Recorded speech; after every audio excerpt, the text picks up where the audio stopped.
Welcome, I'm Prudence Robertson, and this is EWTN Pro-Life Weekly. Shocking discovery. An abortion facility in Washington, D.C. is under scrutiny after the remains of 5 babies were delivered to federal authorities. These children were killed in third trimester abortions, meaning they may have lived outside the womb if given the chance. We take a closer look at this horrific act with live action reporter Sam Dorman. A disturbing trend. A number of liberal states in the U.S. are pushing for an increase in physician-assisted suicide. California and Colorado have already made this legal. Senior counsel for Alliance Defending Freedom, Chris Chandevelle, joins us to discuss how doctors in these states and others could be forced to participate in assisted suicide. Empowering women.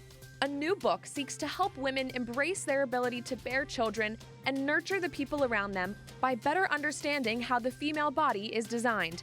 We speak to author Teresa Kenny, who shares the inspiration behind her book, For Women.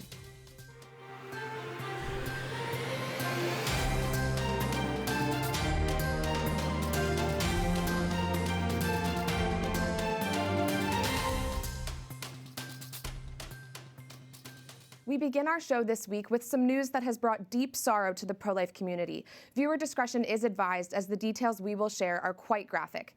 As of taping, the Washington, D.C. medical examiner has refused to conduct autopsies on 5 aborted babies who were handed over to federal authorities by pro-life activists. The activists from the Progressive Anti-Abortion Uprising, also known as POW, claim the babies were given to them by a truck driver outside of Washington Surgery Clinic. He was tasked with transporting medical waste from the facility. In addition, the group reports that they retrieved the remains of 110 unborn babies who were victims of first trimester abortions. These 110 children have been given a proper Catholic burial. This incident has led to outrage among many. Autopsies of the 5 babies currently with federal authorities could determine if their deaths violated the federal partial birth abortion ban or the Born Alive Infant Protection Act, which was signed into law in 2002. Medical experts are saying that the babies appeared to be in their second and third trimesters of gestation and could have been born alive. In the presence of a Catholic deacon, Lauren cut open the box and the red plastic bag inside. We then proceeded to unpack the remains of 110 mostly first trimester aborted children. At the bottom of the box was a clear plastic bag with 5 more containers, one much bigger than the remaining 4.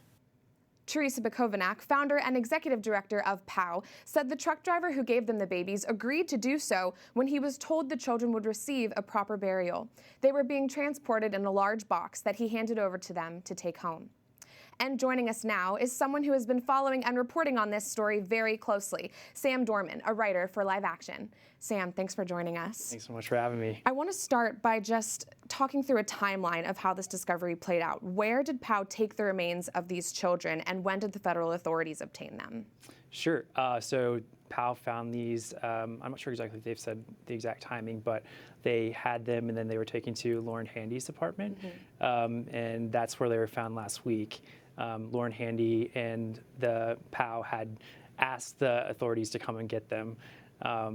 So now we have they gave Live Action a tip, and now Live Action has footage, and we've reviewed the footage, and experts have reviewed the footage, and we currently see that, you know, these are babies who were late term.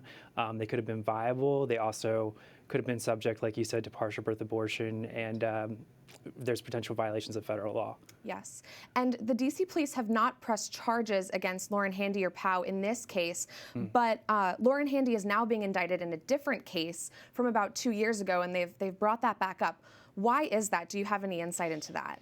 No, it's kind of weird timing, right? The indictment was brought basically right around the time that they went and got the fetuses after POW had notified them of that, and it's really unclear as to why the Justice Department is doing that now. We can only hope the Justice Department, you know, since this is potential federal violations, they clearly have jurisdiction over this, and they should be intervening to investigate whether these are what happened to these babies. Yes, and have we heard anything from D.C. police or federal authorities as to where these 5 babies are now? What's happening to them? It's our understanding that they're at the medical examiner's office, and so the medical examiner so far declined to do an autopsy, so Live Action is calling for an autopsy. We need to have an independent pathologist review the results and do their own investigation.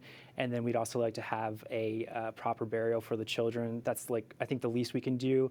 An investigation is the least we can do, considering the state that they're in. Everyone has seen the pictures and how terrible they, the condition that they're in, and only imagine what kind of undignified treatment they received. Right. And the reason that the DC medical examiner says he won't autopsy the bodies is because he says these abortions they weren't performed illegally. But could you speak to what the current law is when it comes to the partial birth abortion ban and the Infant Born Alive Protection Act? Sure. What's the law?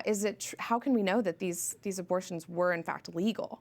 Well, so the problem is with DC law, it's pretty liberal, one of the most liberal in the country. So you can basically abort any time, but there's still federal restrictions, like you said. So the partial birth abortion ban protects infants so that they can't be pulled partially out of the woman and then killed immediately after that. So in fact, there's one baby that looks like that is what happened to them.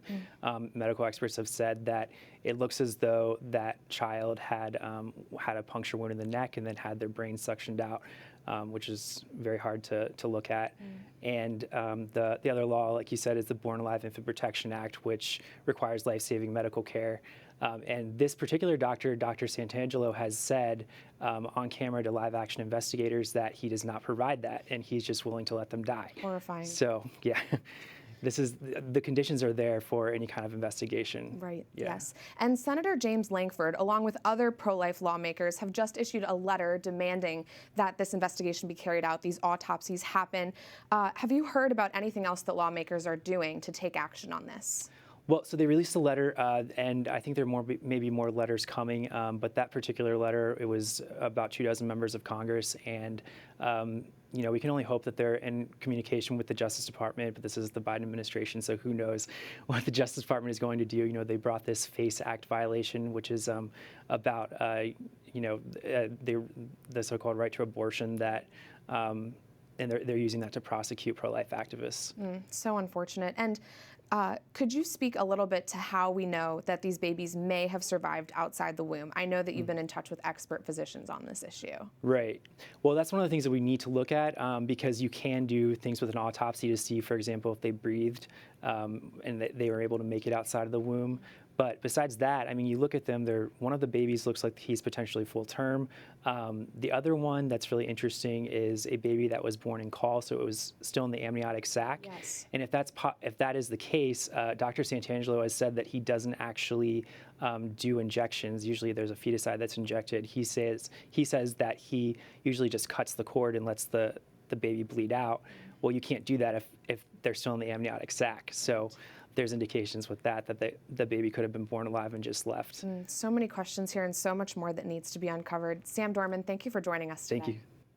And joining us now for medical analysis is Dr. Ingrid Skopp, Senior Fellow and Director of Medical Affairs at the Charlotte Lozier Institute. Dr. Skopp, as someone who has dedicated your life's work to bringing life into the world, I first just want to hear what your immediate reaction was to this devastating news. When I initially looked at the photographs and the videos, my initial reaction was sadness. These babies were big and they were clearly viable. They could have lived separated from their mothers. They looked like normal children that I deliver every day in my practice. Could you tell us how specifically you determined that these babies could have been victims of infanticide or of partial birth abortions? Well, one of the babies, a little female, the initial picture that looked at her face showed very little cranium. It looked as if she might have anencephaly. But a photograph from the back showed a surgical incision into the back of her brain. This is consistent with a procedure that is illegal by federal law. A layman's term is partial birth abortion. The medical term is intact dilation and evacuation. What happens is the baby is delivered feet first to the level of her head, and then an incision is made in the skull. The brain tissue is vacuumed out, and then the skull can be collapsed and delivered. There was a large male who looked as if he had no visible abnormality or surgical incisions. My concern with this child is that he was probably delivered by an induction abortion. And if he was not killed prior to the abortion, generally that's done with a needle injection into the heart or into the amniotic sac with digoxin or some other poison that will stop the heartbeat. If he was not killed in advance of the abortion, it is highly likely that he survived the abortion, was born alive, and then was allowed to die by neglect.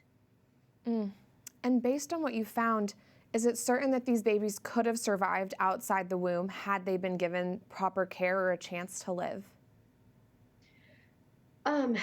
The size of the babies is consistent with probably several weeks, maybe even several months past the point of viability, which is where we expect a baby to survive. There were no obvious abnormalities that would make us think these children were killed because they could not survive. So I think that there is a high likelihood that had they been treated as we should treat unborn children, with care, that they could have survived, either gone to term and lived, or even lived at the gestational ages in which they were delivered. And Dr. Skop, we have just a few moments left. Pro-life groups are calling for the DC medical examiner to autopsy the bodies so we can know exactly how these children have been treated.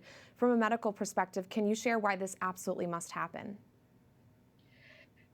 There are very few limitations on abortion in our country. Most people are unaware of that. But even so, there are some limitations. And for abortionists to flagrantly violate the law in order to kill children that are capable of feeling pain, generally these late abortions are for the same elective reasons as early abortions. This is analysis and possible prosecution is crucial for the ethical well-being of our society. We cannot allow people to kill these babies wantonly without regard for the law. Could not agree more. Dr. Ingrid Skop, thank you for looking so closely at this situation from the Charlotte Lozier Institute. Thank you, Prudence. In a disturbing trend, certain states are pushing for an increase in physician-assisted suicide. In both California and Colorado, doctors can currently be forced by law to participate in physician-assisted suicide, even if ending a life goes against their own moral beliefs. In Colorado, the number of people being prescribed medication to end their lives rose by 18% in 2021, according to the Colorado Sun. However, only 28% of Colorado doctors surveyed are willing to serve as the attending physician when patients choose to take these death-inducing pills. Doctors in Massachusetts could soon be facing similar discrimination, as a case before the Commonwealth's Supreme Court could potentially overturn a law that prohibits physician-assisted suicide. And joining us now for more details is Chris Shandovel, who serves as Senior Counsel for Alliance Defending Freedom. Chris, thanks for joining me today. Can you explain why we're seeing this disturbing rise in physician-assisted suicide and what might be done to put a stop to it? Sure. So I think it's really tragic that there really is this push by advocates for physician-assisted suicide really across the country to increase the availability and to increase the opportunities for people who oftentimes are vulnerable and at risk and at a very difficult time in their lives and already feel like they're a burden on their families and the people who care for them, to really offer those people what seems like a quick and easy exit. And unfortunately, as we're seeing, when those opportunities are made available, when there's so little oversight and so few safeguards, and that the safeguards that are put in place are immediately challenged, that sadly we are seeing those numbers rising. We just think that it's something that unfortunately will continue unless more people rise up and recognize the impacts that it's going to have really on all of us, because the medical profession touches all of us at some point in our lives, and this is an issue that will continue to have prevalence throughout the country. That's right. And can you share the details of this Massachusetts case? I understand you recently argued in favor of their current law, which right now prohibits physician-assisted suicide there. I did have the opportunity to argue that case. So that's a lawsuit brought by two doctors, one of whom himself, sadly, has stage 4 prostate cancer.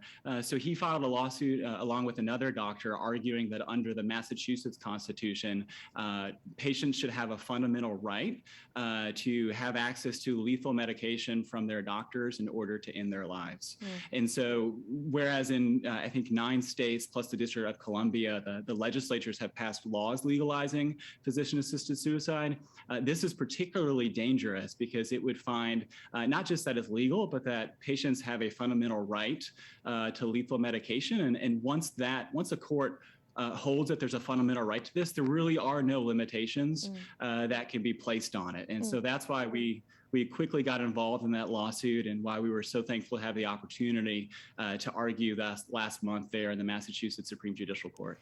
And Chris, what's your response to those who think that doctors shouldn't have a say when their patients want to kill themselves, want to end their lives?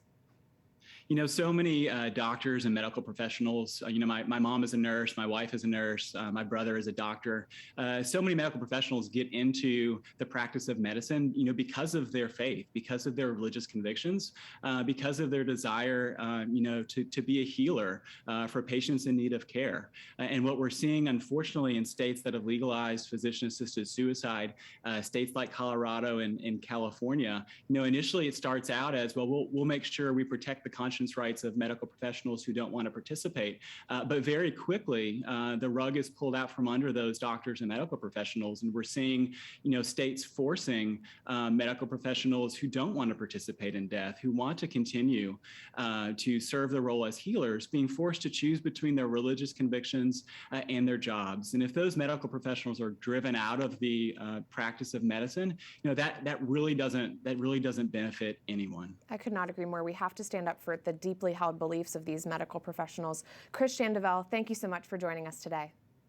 Thanks, Prudence.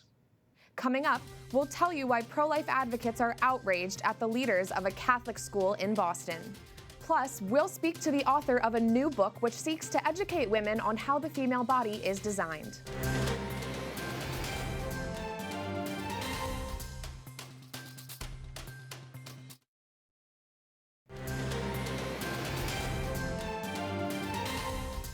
Welcome back to EWTN Pro-Life Weekly. I'm Prudence Robertson. A Catholic boys' school in Boston is going against the Catholic faith in honoring a radically pro-abortion member of President Biden's cabinet. That is this week's Speak Out segment.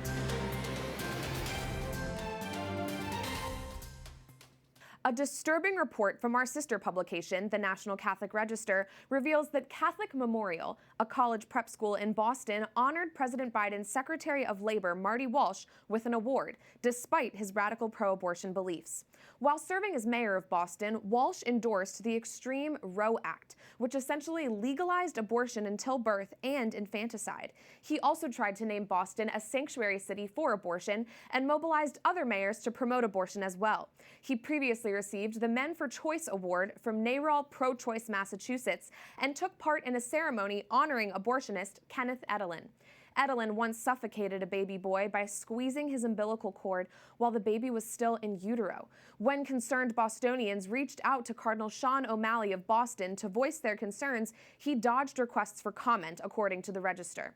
What kind of message does this send to the young men of Catholic Memorial? That it is manly to kill innocent babies? That our nation's so-called Catholic leaders should be celebrated for these killings? Men are born with the natural instinct to guard the weak, but Marty Walsh has actively condoned the killing of vulnerable people who have no voice. Catholic Memorial's motto is conquer evil with good, but to honor Marty Walsh at a Catholic all-boys school, that is a win for evil and stands in direct defiance to true masculinity.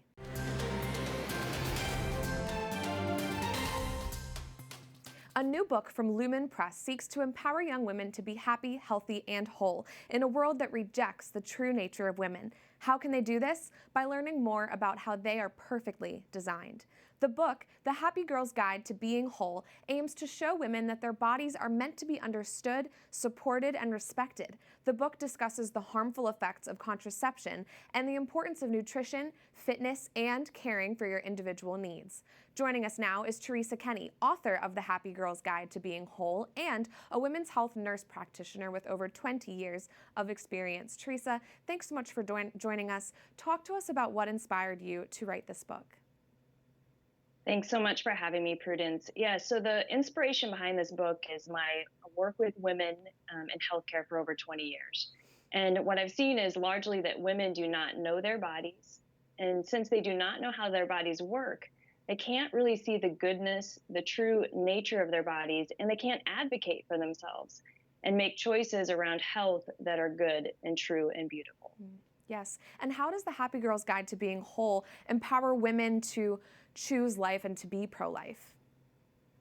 So I've really believed for years that this is the missing link in the pro-life movement, because there is a disconnect, you could say, between the reality, the biological or procreative reality of our bodies, male and female, and how we make decisions. And in a world that's largely giving contraceptives and suppressing our bodies, as a woman, if we don't know how our bodies work or we're not integrated into ourselves, then we can't even make decisions around a life issue if we don't have the empowerment of knowing how our bodies work. And you know as well as I do, in high school and college, this information is not being given to women. And it's the one thing I hear over and over again in my doctor's office, where I practice, where I am today, is I didn't know this information before. And it's frustrating to women to not, know how their bodies work and then not be able to advocate for themselves in their health. It's so important. And as you say, oftentimes doctors who prescribe contraceptives, they fail to address the harmful effects. Can you briefly explain what those effects are and what you've written about in this book in that regard? Yeah, I mean, there's so many effects. And I think, a lot of times some of us will hear the larger effects, right? Breast cancer or blood clots. But I think what I get very frustrated by is that women don't understand the long-term effects on their body. For example, the nutrient deficiency, the increase in autoimmune disease, the increase in inflammation overall in their bodies, the decrease in their own sex drive. There's so many little things that affect the quality of a woman's life that she's never told. And so she can't make an informed consent decision around taking a medication when she's not been given that information to start. Yes, and it's been noted that this book fills in the gaps, as you say, for young girls that aren't learning these things in high school health classes or in college. Why do you think so much of this material is not more widely known or understood? I think over years since the 1950s, we've come to the point in society where we really think that all young people need to know is risk mitigation around their sexuality. So you need to prevent pregnancy and you need to protect yourself from sexually transmitted infections. But we're so afraid of those things, and we are so afraid that women need to just understand that. We tend to just completely forget that women deserve to know the truth of how their bodies work. And I can tell you, I had a girl recently in my office that was so frustrated that she went to an all-girls school and no one had given her this information. And she had been put on the pill since the time she was young. She didn't have a choice about it. She wasn't told about the side effects. And now, after 9-10 years, she's realizing how her health has been impacted for years. And she's angry and frustrated, and I think many women are frustrated for that same reason. She has every right to be. Where can our audience order a copy of The Happy Girl's Guide to Being Whole, Teresa? Thank you. Yeah, so the Happy Girl's Guide to Being Whole is at lumenpress.org. That's LUMEN press, PRESS.org. And it will also be on Amazon probably here in the next month as well. So happy to have people check it out at lumenpress.org. Thank you for getting this information out, Teresa Kenny. Thank you so much, Prudence. That does it for this edition of EWTN Pro-Life Weekly. I'm Prudence Robertson. Until next time, we'd love to hear from you. Find us on social media at EWTN Pro-Life on all social media platforms. Twitter, Facebook, Instagram, we're there. You can also send us a message by emailing prolifeweekly@ewtn.com. We love to hear from you. Remember, life is a gift. Your life is a gift. God bless.